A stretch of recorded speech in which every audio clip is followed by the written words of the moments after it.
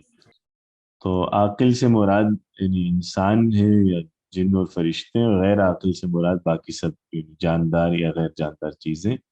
تو ماں بھی ہم اردو میں جو ہی کے سینس میں لیتے ہیں، من بھی نارملی جو یا سم ٹائمز جس یا جن کے معنی میں بھی آ جاتا ہے. جیسے یعلم ما بین ایدیہم وما خلفہم، کہ وہ جانتا ہے جو ان کے آگے اور جو پیچھے ہے. یہاں یہ جو ما ہے یہ وہی موصول ہے. یا اسی طرح واللہ بما تعملون بصیر یا خبیر، تو ادھر بھی جو تم کرتے ہو، یہاں پہ بھی ما اس میں موصول کے طور پہ یوز ہو رہا ہے. اور من جو ہے وہ بھی اسی طرح اس میں موصول کے طور پہ آتا ہے. جیسے مثال کے طور پہ ہم یوز کرتے ہیں کہ من بخیل، وہ جو ہے وہ اما من بخیل واستغنا، تو من بخیلا یعنی جس نے بخل کیا، واستغنا اور خود کو خدا سے غنی جانا.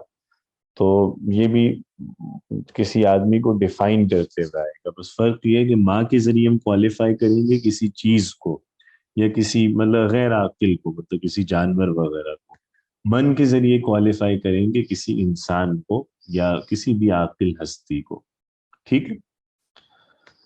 اس کے علاوہ ماں اور من جو ہے یہ تو مطلب آسان ہے، کہیں پہ بھی یوز کر سکتے ہیں. ان میں بس فرق عاقل اور غیر عاقل کا ہے. باقی یہ کہ واحد کے ساتھ، جمع کے ساتھ، مذکر کے ساتھ، مؤنث کے ساتھ، ہر ایک کے ساتھ آ جاتے ہیں. اس کے علاوہ الذی ہوتا ہے، یہ اسپیسیفک ہے کہ یہ آپ صرف واحد میں اور مذکر میں یوز کرتے ہیں. مؤنث میں آپ یوز کرتے ہیں اللتی، الذی اور اللتی. تثنیہ میں یوز کریں گے اللذانی، اور مؤنث کے لیے اللتان. جمع مذکر میں اللذین اور جمع مؤنث میں اللاتی. ٹھیک ہے. اللاتی بھی یوز کرتے ہیں، اللائی بھی یوز کرتے ہیں، اور اللوائی بھی یوز کرتے ہیں. یہ 4 لفظ ہوتے ہیں، اللواتی، اللوائی. ان میں سے کوئی بھی فارم یوز کر سکتے ہیں جمع مؤنث کے لیے، اللاتی، اللائی، اللواتی، اللوائی. تو تا اور حمزہ کا ڈفرنس آ رہا ہے، اور ایک جو فارم ہے اس میں یہ کہ واو ایڈ کر رہے ہیں لام کے بعد، دوسری میں نہیں کر رہے. تو یہ جو الذی، اللتی، اللذانی، اللتانی یا اللذینہ، اللاتی وغیرہ ہیں، یہ اس کے ساتھ عاقل کے ساتھ بھی یوز کر سکتے ہیں آپ، غیر عاقل کے ساتھ بھی کر سکتے ہیں. یعنی ان کے ذریعے انسانوں کو بھی کوالیفائی کیا جا سکتا ہے، چیزوں کو بھی کوالیفائی کیا جا سکتا ہے. ٹھیک ہے. لیکن اس میں بس یہ خیال رکھنا ضروری ہے کہ واحد کی اس میں اسم الگ ہے، جمع کا الگ ہے، تثنیہ کا الگ، پھر مذکر اور مؤنث کا بھی فرق ہے ہر اسم کے لیے. تو اسماء موصول عربی میں یہی ہے، ماں اور من، پھر الذی، اللتی، اللذانی، اللتانی، اللذینہ، اللاتی، اللائی، اللواتی یا اللوائی. اس میں موصول جو ہوتے ہیں یہ ان کا اعراب کیا ہوتا ہے؟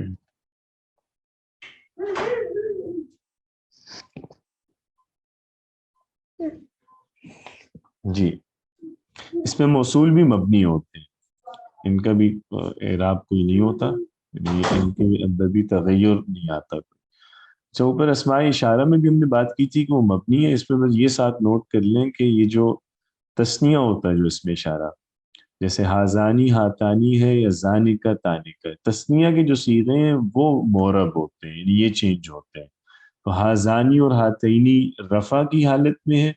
اگر آپ نصب و جر میں یوز کریں گے تو آپ اس کو بدل دیں گے، آپ کہیں گے ہازینی اور ہاتینی. نصب اور جر دونوں میں الف کی بجائے سیکنڈ لاسٹ جو آپ کا لیٹر ہے وہ یا ہوگا، ہازینی اور ہاتینی. اسی طرح زانے کا اور تانے کا، یہ بھی جب نصب اور جر میں زینے کا اور تینے کا یوز کریں گے. ٹھیک ہے، یہ نوٹ کر لیجئے. تو تثنیہ اس میں معرب ہے، باقی ہازا، ہازی، ذالکت، ہاؤلا، اولئک واحد اور جمع مبنی ہوتا ہے. اس میں موصول میں بھی ایسا ہی ہے. ما اور من میں تو خیر واحد تثنیہ جمع ہے ہی نہیں، یہ تو ایک ہی طرح سے یوز ہوتا ہے، تو ما اور من بھی مبنی ہے. لیکن یہ جو الذی وغیرہ ہے اس پہ واحد اور جمع مبنی ہے، تثنیہ اس میں بھی چینج ہوتا ہے. تو اللذانی اور اللتانی یہ مرفوع ہے، نصب اور جر میں اللذینی اور اللتینی یوز کریں گے. ٹھیک ہے؟ ہاں جی. جی سر. اچھا ٹھیک ہے.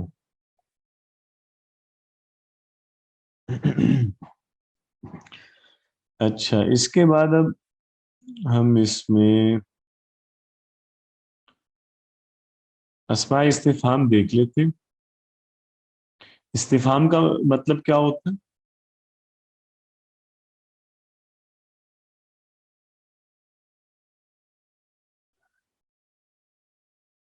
جی استفہام کہتے ہیں سوال کرنے کو. تو اسماء الاستفہام سے مراد ہیں وہ اسماء جو سوال کے لیے استعمال کیے جاتے ہیں. تو ان میں جیسے ماں ہے، ماں سوال کے لیے آتا ہے. ماں کس سوال کے لیے استعمال ہوتا ہے؟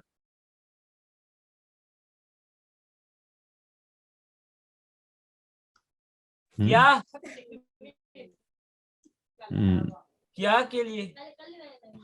ماں ہوتا ہے جب آپ کسی غیر عاقل کے متعلق سوال کرنے کے لیے کوئی یعنی اس کے متعلق کچھ پوچھنا چاہیں، جیسے کیا استعمال کرتے ہیں. تو جیسے تمہارا نام کیا ہے، تمہارے گھر کا پتہ کیا ہے، تمہارا نمبر کیا ہے، یہ چیز کیا ہے.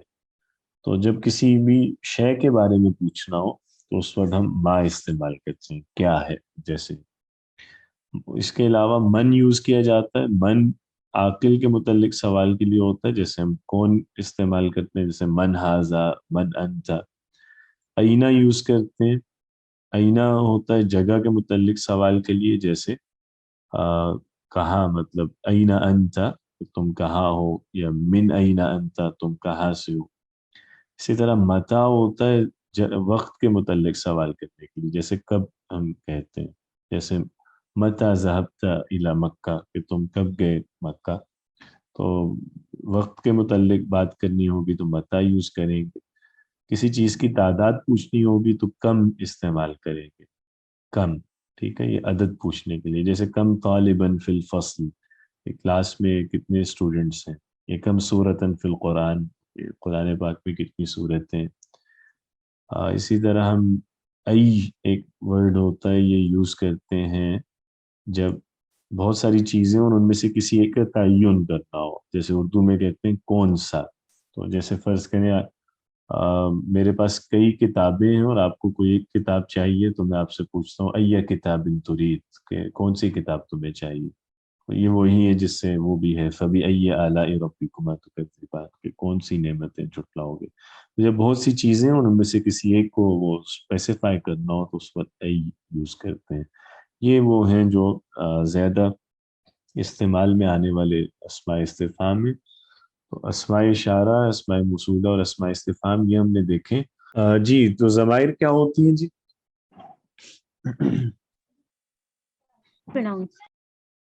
پروناؤنز ہوتے ہیں. ٹھیک ہے. کوئی بھی جی کوئی بھی لفظ جن کے ذریعے پتہ چلتا ہے کہ بات کرنے والا کون ہے، یا کس سے بات کی جا رہی ہے، یا کس کے بارے میں کی جا رہی ہے. تو ضمائر وہی اسی میں first person, second person, third person میں ہم ڈیوائڈ کرتے ہیں. لیکن اس سے پہلے ضمائر جو عربی میں ہم استعمال کرتے ہیں اس کے پہلے تو دو گروپس ہوتے ہیں. ایک ضمائر ہم ہیں جنہیں ہم ضمائر متصلہ کہتے ہیں، اور دوسری ضمائریں جو ضمائر منفصلہ کہلاتی ہیں. ویسے یہ ہے کہ ضمائر ہر زبان میں اس کے کئی گروپس ہوتے ہیں. جیسے اردو میں ہم دیکھیں تو ہم ضمائر فاعلی، ضمائر مفعولی، ضمائر اضافی کی تقسیم کرتے ہیں. انگریزی میں نومینیٹو، ایکوزیٹو اور پوزیسو کی تقسیم ہوتی ہے. عربی میں الگ ڈویژن ہے. ایک ہے ضمائر متصلہ اور دوسری ضمائر منفصلہ ہے. ضمائر متصلہ سے وہ ضمائر مراد ہوتی ہیں. ویسے متصل کا لفظ کس کے لیے استعمال کیا جاتا ہے، مطلب کیا ہوتا ہے اس کا؟ جوڑنا. ہاں، جو جوڑا ہوا ہو کسی سے وہ متصل ہے. تو ضمائر متصل وہ ضمائر ہیں جو کسی اور لفظ کے ساتھ جوڑ کر استعمال کی جاتی ہیں. وہ کسی دوسرے لفظ کے ساتھ ہی استعمال ہوگی، انہیں اکیلا استعمال نہیں کیا جاتا. تو آپ بولتے بھی انہیں کسی اور لفظ کے ساتھ ملا کر ہیں، اور لکھتے بھی انہیں کسی اور لفظ کے ساتھ ملا کے ہیں. تو یہ ضمائر متصلہ ہیں. جیسے مثال کے طور پہ ہم کہتے ہیں ربی، یا جیسے ہم کہتے ہیں کتابہ، یا جیسے لہو، ٹھیک ہے، یا جیسے علینا. اب ان میں یہ جو نا ہے، یہ آپ دیکھیں یہ علا کے ساتھ اٹیچ کیا ہوا ہے اس کو ہم نے, یہ اس سے الگ نہیں آ رہا, ٹھیک ہے. اسی طرح لہو جو ہے یہ لام کے ساتھ اٹیچ ہوئی ہوئی ہے, ادھر ہو کتاب کے لفظ کے ساتھ اٹیچ ہے, یہاں یا رب کے لفظ کے ساتھ اٹیچڈ ہے. تو جو ضمیر کسی دوسرے لفظ کے ساتھ ہی استعمال ہوتی ہے وہ متصل کہلاتی ہے, اور منفصل وہ ضمیر ہوتی ہے جو آپ اکیلے یوز کر سکتے ہیں, جیسے ہوا ہے, جیسے انا ہے, جیسے انتا ہے, جیسے ایاہو ہے مثال کے طور پہ, ایاکا ہے. یہ والی ضمائر منفصلہ کہلاتی ہیں, ٹھیک ہے. آگے بھی فردر ان میں ڈویژن ہے. ضمائر متصلہ جو ہیں وہ 3 طرح کی ہوتی ہیں. ضمائر متصلہ ایک ہے جسے ہم ضمائر متصلہ مرفوعہ کہتے ہیں, ٹھیک ہے. یہ میں اس کو مٹا رہا ہوں یہاں سے, میں اس کی ڈیٹیل لکھ دیتا ہوں. ضمائر متصلہ مرفوعہ, پھر ضمائر متصلہ منصوبہ, اور پھر اس کے بعد ضمائر متصلہ مجرورہ. 3 یہ ٹائپس ہو گئی ضمائر متصلہ میں. اور پھر جو ضمائر منفصلہ ہیں وہ فردر وہ بھی 2 طرح کی ہوتی ہیں. ضمائر منفصلہ مرفوعہ ہیں اور منفصلہ منصوبہ ہے, ٹھیک ہے. اچھا, یہ والی جو ڈویژن ہے اس کا مقصد کیا ہے؟ مرفوعہ منصوبہ مجرورہ سے فوراً آپ کے ذہن میں کیا آتا ہے؟ ان ضمائر میں فرق کیا ہوگا؟ اعراب کا اعراب کا فرق ہوگا, لیکن اس میں اعراب کا فرق کا یہ مطلب نہیں ہے کہ وہ ہر دفعہ ضمیر ڈفرینٹلی بیہیو کرے گی یا اس کی فارم چینج ہوگی. ضمیریں بھی مبنی ہوتی ہیں, یعنی جو ضمیر جس فارم میں یوز ہوتی ہے وہ چینج نہیں ہوتی. تو ہوا ہے تو وہ ہوا ہی رہتا ہے, کبھی ہووی یا ہوو نہیں ہوگا, وہ ایک ہی طرح سے یوز ہوگا. لیکن ہم ان کو 5 الگ گروپس میں ہم اس لیے کر لیتے ہیں کہ وہ ہر ضمیر ہر جگہ یوز نہیں کی جا سکتی. جو ضمیر اس جگہ استعمال کی جائے جہاں کوئی اسم مرفوع ہوتا ہے اس سے ہم ضمیر مرفوع کنسیڈر کرتے ہیں, اور وہ ضمیر جو ایسی جگہ پہ یوز کی جاتی ہے جہاں کوئی منصوب اسم یوز کیا جاتا ہے اسے ہم ضمیر منصوب کہتے ہیں, ٹھیک ہے. سمجھ رہے ہیں نا یہ بات؟ تو بیسیکلی ان کے استعمال کو دیکھتے ہوئے ان کا انعام رکھا گیا ہے کہ وہ ضمیر ہے کون سی. اب سب سے پہلے اس میں یہ دیکھ لیں جو ضمائر متصلہ مرفوعہ ہیں. اب متصل کا مطلب ہے کہ وہ ضمیر دوسرے لفظ کے ساتھ آئے گی, اور مرفوعہ کا مطلب یہ ہے کہ وہ جملے میں جس جگہ آئے گی وہاں کوئی بھی اسم آئے تو مرفوع ہوگا. پہلے یہ دیکھ لیتے ہیں کہ یہ والی جو, بلکہ پہلے میں آپ کو کچھ ضمائر وہ لکھوا دیتا ہوں, اس کے بعد ہم اس پہ پھر آگے بات کرتے ہیں. یہ ضمائر ٹوٹل ہوتی ہیں 11 تعداد میں, تو وہ میں یہاں لکھ دیتا ہوں, آپ لوگ نوٹ کر لیں اپنے پاس. پہلے تو ہے تھا, تھی, تما, تم, تننا. 5 لفظ یہ ہیں.